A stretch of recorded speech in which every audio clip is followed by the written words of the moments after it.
చేసేలాగా చేయడం. వికారాబాద్ జిల్లా తాండూరులో విచ్చలవిడిగా రాత్రి పగలు తేడా లేకుండా నిర్వహిస్తున్న బెల్ట్ షాప్పై చర్యలు తీసుకోవాలంటూ తాండూరు మున్సిపల్ పరిధి పాత తాండూరు కాలనీ వాసులు ఎక్సైజ్ కార్యాలయాన్ని ముట్టడించారు.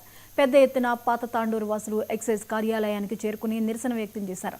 బెల్ట్ షాపులపై చర్యలు తీసుకోవాలంటూ ఎక్సైజ్ అధికారులకు వినతిపత్రం అందజేశారు. పాత తాండూరులోని తెలుగుగడ్డ ప్రాంతంలో 2 బెల్ట్ షాపులు నిర్వహిస్తున్నారని తెలిపారు. నిబంధనలకు విరుద్ధంగా మద్యం విక్రయాలు చేపడుతున్నారని అన్నారు.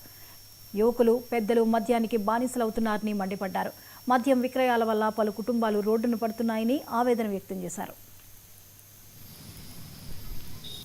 ఎక్సైజ్ ఆఫీసర్ దగ్గరికి వచ్చిన సమస్య ఏంటంటే మా పాతాండ్రలోన తెలుగడ్డ లోపల గత 3-4 సంవత్సరాల నుంచి పెద్ద మా అక్కడ 2 వైన్సులు తెరవడం జరిగింది.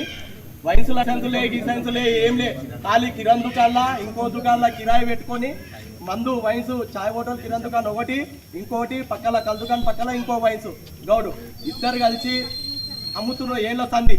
అయితే ఏం జరుగుతుంది ప్రతిసారి ఆడ మా దాంట్లో ఇప్పుడు ఉన్నారు, ఇంట్లో ఉన్నారు, ఆడ గరీబు పేదవాళ్ళం ఉండేటోళ్ళం ఎక్కువ సంఖ్య ఆడ ఎట్లుంటుంది అంటే రోజుకు కష్టం చేసి కూలి పని చేసుకొని వచ్చేటోళ్ళం ఉన్నాము.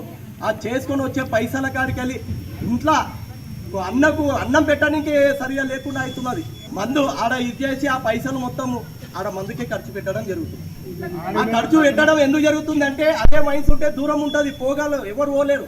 ఇంటి దగ్గర అవుతున్నది కాబట్టి ఉత్సవానికి వస్తున్నారు, మందాగేస్తున్నారు, అన్నం తింటున్నారు, పోతున్నారు, మందాగేస్తున్నారు, వస్తున్నారు ఇంట్లో